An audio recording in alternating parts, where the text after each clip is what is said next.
Bonjour à tous, merci pour les vaillants participants qui sont encore là à cette heure de la journée et j'espère que vous êtes nombreux en ligne. Alors peut-être qu'on va juste repartir un tout petit peu avant sur la question, sur le lien entre écologie et climat, on l'a beaucoup vu ce matin. Et moi j'ai envie de rappeler les 3 axes selon lesquels vraiment pour moi l'intelligence collective, la participation citoyenne c'est vraiment fondamental pour relever les défis climatiques. La première raison, et François Gémen nous l'a rappelé ce matin, c'est qu'on ne peut pas prendre des mesures qui vont nécessairement être coercitives à un moment donné sans les co-construire, sans associer les premiers concernés.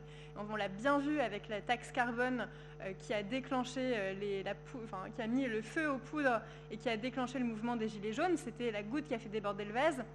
Mais on voit bien qu'on ne peut plus décider pour les gens sans les consulter, sans les associer, surtout sur des mesures aussi contraignantes.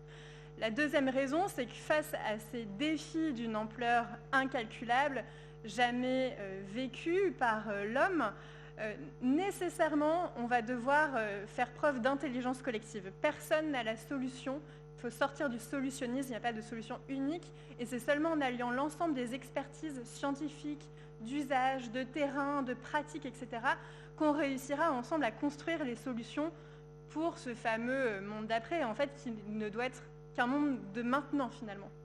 Et la troisième grande raison, c'est que pour réussir à résoudre ces défis sociaux et climatiques, chacun va devoir, depuis là où il est, se mettre en action. Alors il y a les éco-gestes, évidemment, les gestes du quotidien qui représentent 25% de la marge de manœuvre qu'on a pour lutter contre le changement climatique. Mais en fait, depuis là où on est, en tant que professionnels dans nos entreprises, en tant qu'élus dans la politique, en tant que voisins dans nos quartiers, on a tous des liens, des leviers d'action à agir, à activer pour s'engager vers un changement plus profond et plus radical. Et donc le rôle de la démocratie, c'est aussi de redonner du pouvoir d'agir aux citoyens, à nous tous, pour nous sortir de l'impuissance. Donc voilà, pour moi, c'est vraiment ça, les 3 raisons majeures qui font qu'on ne peut pas faire de transition écologique sans démocratie. Ou sinon, on tombe dans le survivalisme, l'autoritarisme, et je ne suis pas sûre qu'on ait vraiment envie de ça. Et donc, finalement, comment concrètement donner une place aux citoyens dans la démocratie? La première chose auquel on pense, évidemment, c'est la démocratie participative. Voilà, ce mot finalement très galvaudé aujourd'hui, et finalement qui consiste tout simplement à donner une place aux citoyens dans les institutions politiques démocratiques actuelles. Et donc, pour répondre à ta question, Alice, c'est un peu ce qu'on a cherché à faire avec Démocratie ouverte, en voyant la crise des Gilets jaunes. On s'est dit c'est pas possible.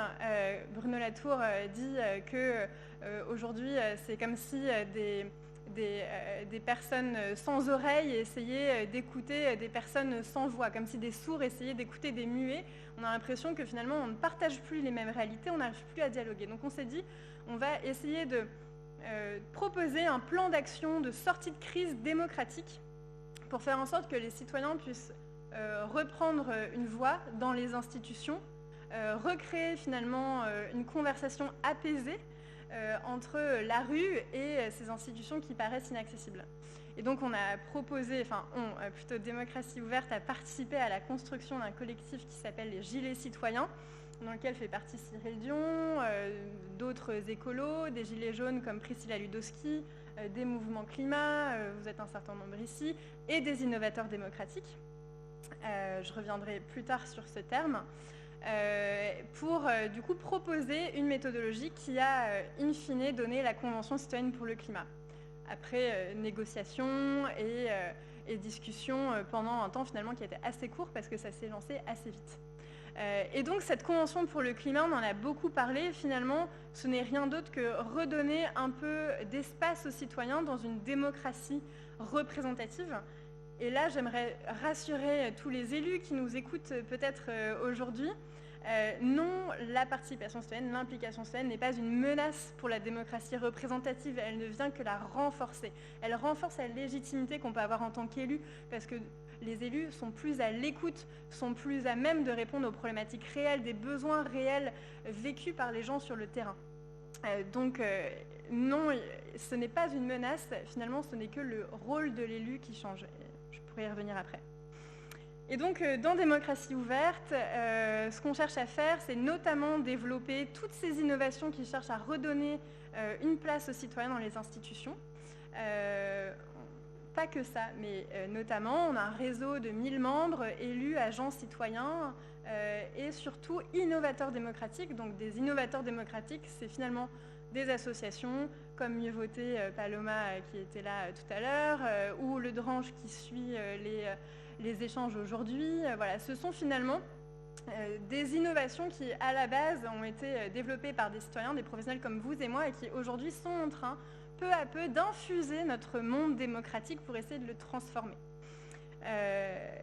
Et donc, peut-être que je peux en profiter pour vous dire qu'aujourd'hui, on a vu un changement vraiment très positif, c'est-à-dire qu'il y a 3 à 4 ans, quand on disait il y a un problème en démocratie, on n'est d'ailleurs peut-être pas vraiment en démocratie en fait, enfin, il faut changer quelque chose, personne ne nous écoutait, on nous prenait pour des huluberlus. Au final aujourd'hui, le programme des municipales, il s'est notamment fait sur cette question-là, elle est vraiment devenue centrale, à tel point que c'est devenu quelque chose presque à la mode. Et là, on arrive finalement parfois aux écueils du trop de démocratie participative. Parce que la démocratie participative, ça ne se fait pas n'importe comment. Il y a une ingénierie, il y a des règles à respecter. Et donc, le message aussi qu'on cherche à faire passer aux élus et à tous ceux qui souhaitent en faire, c'est qu'il faut absolument être sincère avec les citoyens quand on lance une démarche de démocratie participative et respecter ses engagements. Et malheureusement, si ce n'est pas le cas, soit par peur, soit par manque d'anticipation, ça crée des effets contre-productifs absolument dommageables pour la démocratie à long terme. Et malheureusement, peut-être qu'on aura l'occasion d'en discuter avec Pascal Perrineau, l'expérience du grand débat fait partie de ce type d'expérience, de ces fausses promesses qui finalement peut-être viennent dégrader un peu plus la situation de confiance, de défiance en fait finalement entre les citoyens et leurs élus. Donc qu'est-ce qu'il faut ? Il faut un cadre clair, de la transparence, une intention sincère, un respect des engagements et surtout consulter sur des enjeux qui comptent. Les citoyens n'ont pas envie de donner leur avis sur la couleur des pots de fleurs ou sur des choses qui ne seront jamais prises en compte. En fait, c'est les questions centrales qu'il faut débattre, qu'il faut proposer aux citoyens, comme ce que la Convention citoyenne a fait. Et par exemple, en ligne sur le site de Démocratie ouverte, si vous voulez organiser des conventions citoyennes locales à votre échelle, on a mis un guide avec les 10 lignes rouges et bonnes pratiques pour organiser des conventions citoyennes de qualité. Je vais devoir me dépêcher parce que j'ai envie de dire encore plein de choses. Et donc, c'est une question centrale dans la participation citoyenne, c'est comment on fait pour sortir des fameux 1% dont on parlait ce matin, ces fameux 1 ou 2% de personnes très politisées qui s'engagent par devoir civique.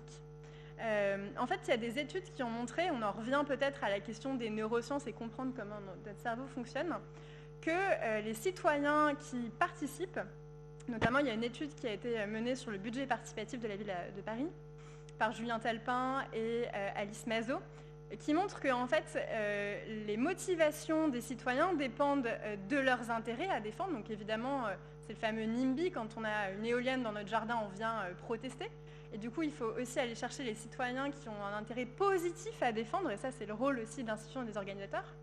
Et puis, les citoyens viennent parce que, troisièmement, donc civisme, intérêt. Troisièmement, ils vont rencontrer des gens, parce que ils viennent quand les lieux de participation citoyenne leur permettent de passer des moments conviviaux, de rencontrer des gens, de créer du lien social. On voit le lien avec la cohésion sociale.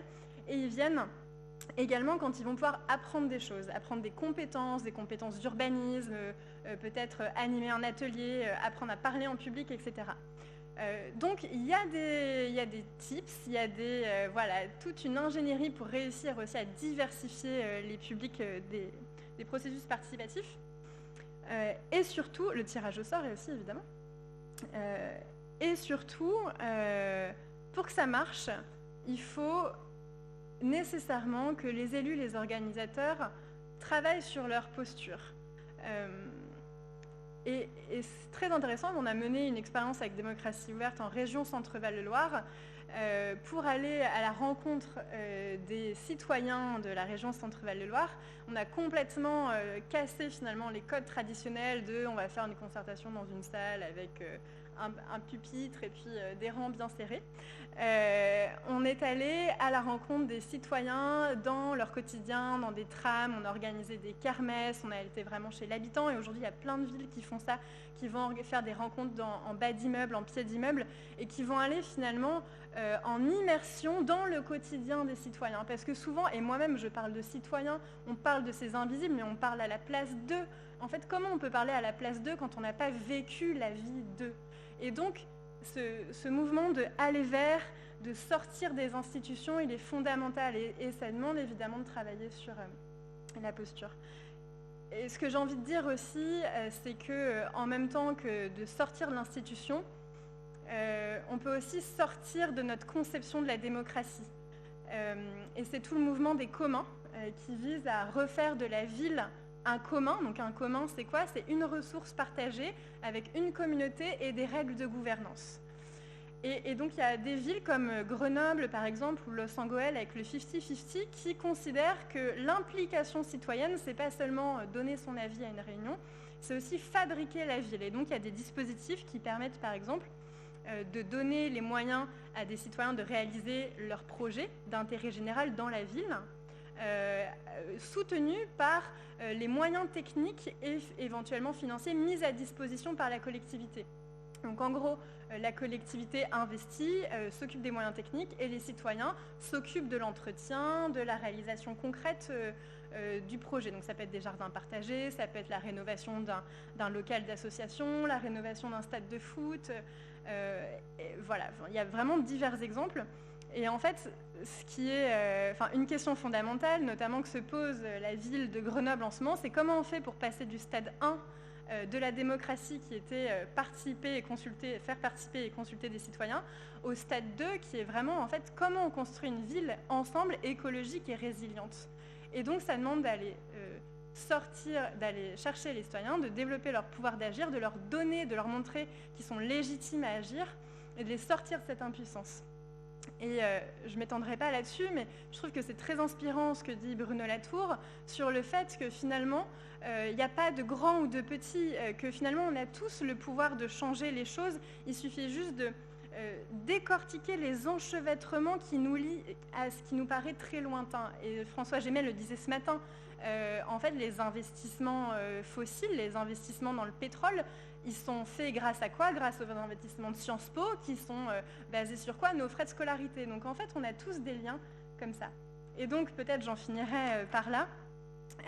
Il y a un mouvement incroyable qui s'est développé à l'occasion des dernières élections municipales, qui est le mouvement municipaliste et des listes citoyennes, qui cherche à vraiment réinventer la ville comme ça, en faisant de la ville un commun, grâce à un changement de gouvernance radical de la municipalité. Vous connaissez peut-être l'exemple de Saillant, qui était la pépite dont tout le monde parlait en 2014. Aujourd'hui, c'est 66 villes qui ont été élues grâce à ces techniques de liste participative, dont Poitiers, dont Annecy, ce n'est pas des petites villes, et d'autres s'en ont inspiré, comme Marseille et comme Strasbourg.